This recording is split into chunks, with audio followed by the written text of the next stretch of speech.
So having identified an overweight pet and having got your owner on board with the fact that their pet is overweight and that they want to do something positive to change that, what else can we do as pet professionals to help them? We can certainly guide on diets to some extent. There are two main approaches to diets for the overweight dog. Well, first of all, we need to find out how much they're eating and what of. So a food diary over a week is a really great thing to get people to do and to ask them to be really honest. It's really important that people realise that everything that goes into their dog's mouth is food. So sometimes you say, what do you feed? What does your dog eat? What are his meals? You'll get, oh, well, he has half a tin of this and a scoop of biscuit. And that's all he has in a day, just a tiny amount. It's not even as much as it says on the bag. But if you really probe a little bit deeper, if you ask the questions in slightly different ways, so do you give any treats when he's out on a walk? Oh, yes, he has a sausage chopped into pieces for his walk. And does anybody else feed the dog? Oh, yes, Grandpa likes to give him a custard cream. You suddenly see that there's a lot more food going into that dog than just at the meal times. So how you ask the questions and asking the same question 2 or 3 times in different ways can often get you more information about what a dog is really consuming. Once you've got that information, you can then start to make some changes. So I like to compare the amount that the dog is being fed of their normal food with the feeding recommendations. People say, well, how much should I be feeding? I don't know. There are a million different foods out there. You need to bring me the bag if we're going to work this out.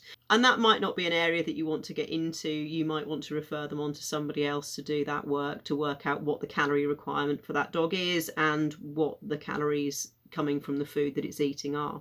But there's sort of 3 main approaches really. You see that a dog is eating way too much food, you can cut the food back to the amount that they should be eating for their ideal weight.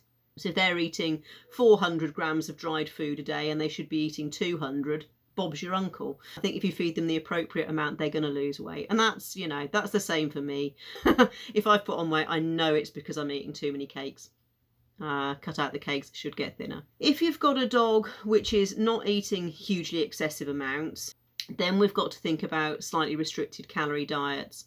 If we cut back the food to more than 10% below what the recommended feeding guidelines are, then that dog's going to be missing out nutritionally. They're not going to be getting the vitamins and minerals that they need for a balanced diet. So that's when I would start to look at weight loss diets. I'm not going to cover them in huge detail here, but there are 2 main types of weight loss diet. There are the high fiber diets, so they are designed to give good gut fill with less calories, and an example of that from your Oscars range would be the high fiber light. They are often great foods for owners that really love to feed their animals, what I'd call the feeder type of owner, because the kibbles, because they've got fibre in, because they've often got some extra air in the kibble as well, they look a big amount in the bowl. So the 100 grams will look quite a lot more in the bowl than of some of the more concentrated foods. These work great for some dogs. The disadvantage is you can have big poops with those high fibre foods, so they won't suit all people, possibly not your bigger dogs.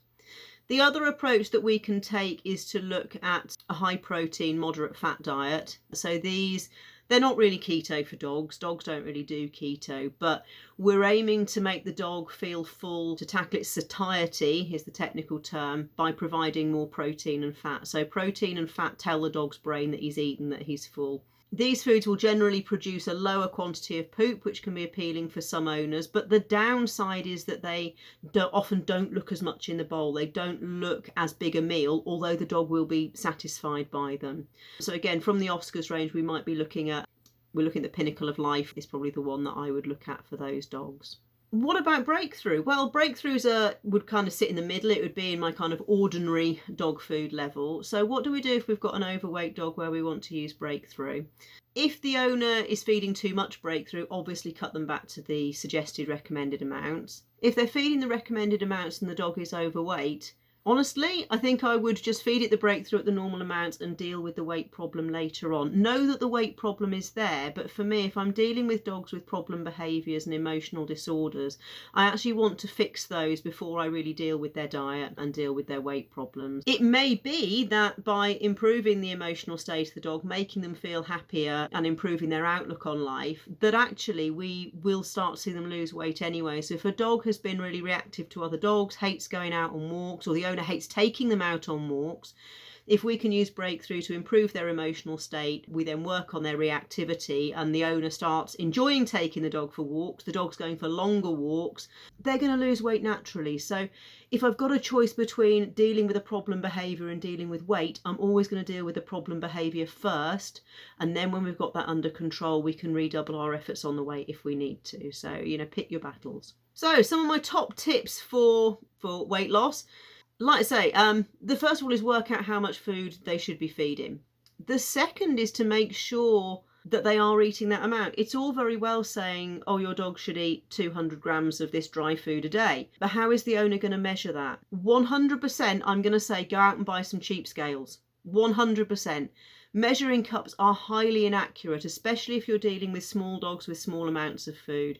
Even with a line on a cup or a cup that you've cut the top off to what should be the correct size, it's very easy to mound that up rather than levelling it off. It's very easy for that cup to contain 5 or 10 more biscuits, and that can be a significant amount if you're dealing with a dog whose ideal weight is 5 or 6 kilos.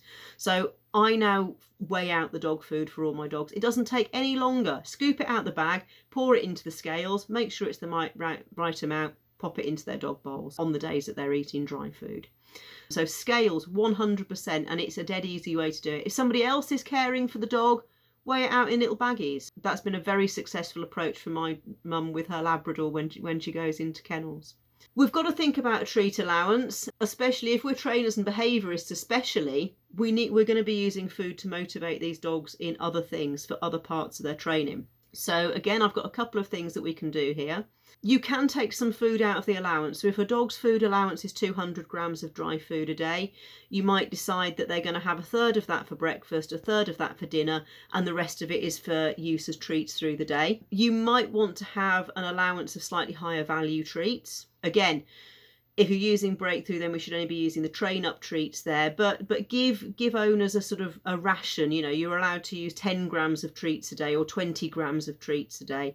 The exact amount doesn't matter too much. We would always stick to a guideline of no more than 10% on top of their main diet in terms of not unbalancing a diet. But cut treats up small, especially high value treats. Dogs don't need to be having massive things. When we're doing a training session, little treats that are not going to fill them up too quickly are what we want.